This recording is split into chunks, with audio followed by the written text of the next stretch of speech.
یہ کوئی خاص قسم کا انتقام کا طریقہ تھا جو تم نے مجھے اپنے ساتھ گھسیٹا ہے؟ صبح سے رات ہو گئی، تمہارے بھائی کی بارات تھی، عجیب انسان ہو، ولی چڑ کر بولا تو صادام نے اس کی طرف دیکھا۔ ہم نے تم کو اکثر یہ کہا ہے کہ تمہارا پاس دماغ نام کا کوئی چیز نہیں، پھر بھی تم نہیں مانتا۔ صادام نے سنجیدگی سے سگریٹ کا دھواں اڑاتے کہا، زیادہ بکواس مت کرنا، تمہارے کہنے پر میں ایک بار میں آیا ہوں تو صرف اس لیے شاید فیروز سے ریلیٹڈ کوئی بات ہو، ورنہ تمہاری شکل دیکھنے کا کوئی شوق نہیں ہے مجھے۔ وہ تپ کر بولا اور خود بھی سگریٹ پینے لگا۔ اس کے علاوہ اور کوئی بات ہو سکتا ہے جو ہم تمہارا شکل دیکھتا؟ صادام نے ترچھی نظروں سے دیکھا۔ ولی نے چونک کر اس کو دیکھا جیسے منتظر ہو کہ بات کیا ہے۔ ہمارا گاڑی کا بریکیں فیل ہے، اس نے سکون سے بتایا۔ کہ کیا مطلب؟ ولی کو جھٹکا لگا۔ صبح سے وہ اس کے ساتھ سفر پر تھا اور اب وہ یہ بات کہہ رہا تھا۔ اس احمق کی اولاد کو لگتا ہے دماغ صرف اس کا پاس ہے۔ ہمارا گاڑی کی بریکس فیل کروا کر وہ یہاں ہمارا کام تمام کرواتا، اور تم جو اس وقت اپنے ڈیرے پر ہوتا، تمہارا کھیتوں، ڈیرے، تم سمیت تمہارا کام کراتا۔ اس نے شانے اچکا کر اسے حقیقت سے روشناس کروایا۔ ولی کی جیسے گویائی سلب ہو گئی تھی۔ اتنا بڑا پلان، یعنی وہ جانتا تھا کہ تم آج نکلو گے؟ ولی نے سوال کیا۔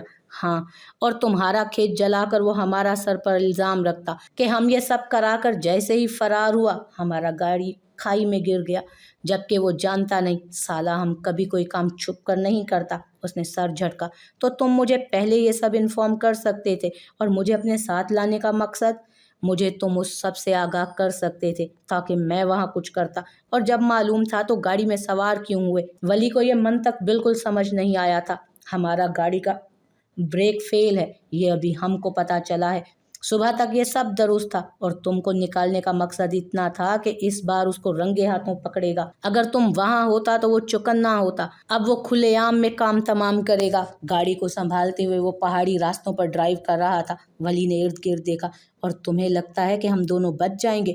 اب کہ اسے شدید غصہ آیا۔ اس کے علاوہ بھی بہت کچھ ہو سکتا ہے۔ ہم تو ڈوبے گا صنم، تم کو بھی لے ڈوبے گا، آخر کو ہمارا سالہ ہے تم۔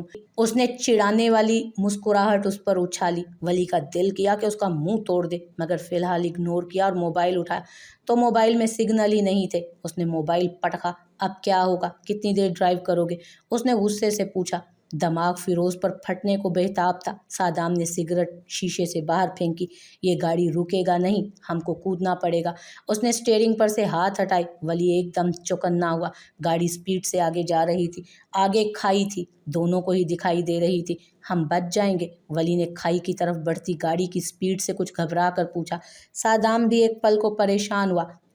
کود مارے گا تو پتہ چلے گا، ایسا پوچھتا ہے جیسا ہم سب جانتا ہے، احمق سالہ۔ اس نے اس کو دھکا دیا۔ ولی نے دروازہ کھولا اور گاڑی سے جمپ لگا دی۔ دونوں کلا بازیاں کھا کر دور روڈ پر گرے تو بری طرح چوٹیں آئیں۔ اس کی کوہنی سے خون بہنے لگا۔ اس نے کراہ کر اوپر دیکھا تو صادام ابھی تک نہیں کودا تھا۔ صادام! وہ چلایا۔ گاڑی کھائی کے نزدیک پہنچ گئی اور اس نے حیرت سے ابلتی آنکھوں سے گاڑی کو کھائی میں گرتے دیکھا۔ بس ایک پل، اور صرف ایک پل کو اس نے آنکھیں بند کی تھی۔ اگلے پل آنکھیں کھلنے پر گاڑی وہاں موجود نہیں تھی، یعنی گاڑی کھائی میں گر گئی تھی۔ صادام! وہ پھر چیخا۔ بمشکل خود کو اٹھاتا وہ اس کی طرف بھاگا۔ گاڑی کے گرنے سے وحشت انگیز شور برپا ہوا، اور ایک دم سے ہونے والے بلاسٹ پر ولی نے پھر آواز لگائی۔ صادام! اس کی دھاڑ سے اس جنگل نما کھائی کے اونچے اونچے خوفناک درخت اور اندھیرے میں پرندے پھڑ پھڑا کر درختوں سے اڑے تھے۔ اتنا چلاتا کیوں ہے؟ زندہ ہے ہم، تمہارا خون کیے بنا کہیں نہیں جائے گا۔ نقاہت سے بھرپور آواز پر وہ جھٹکے سے مڑا۔ پہاڑ کے قریب صادام زمین پر پڑا تھا۔ اس کے سر سے خون نکل رہا تھا، جبکہ سفید سوٹ کے بازوؤں پر بھی خون لگا تھا۔ ہاں، تجھے مرنے بھی نہیں دوں گا میں، جب تک میرا انتقام پورا نہیں ہوگا۔ اس کا گریبان جکڑتے وہ غصے سے چیخا تو صادام ہنس دیا۔ دونوں نے کھائی کے نیچے سے جلتی آگ کی روشنی کو دیکھا۔ جس حویلی میں خوشی کے شادیانے بجنے تھے، بیلا اور ہادی کا ملن ہونا تھا، وہاں اس وقت سکوت چھایا تھا۔ صادام کا نہ نمبر مل رہا تھا اور نہ صادام کو کسی کا اتا پتہ تھا کہ آخر گیا تو کہاں۔ سب کے چہروں پر ہی پریشانی تھی۔ ہاں، بارات نے کہیں نہیں جانا تھا کیونکہ بیلا بھی یہیں تھی، مگر رات کے 12 بج چکے تھے، مگر صادام واپس نہیں آیا۔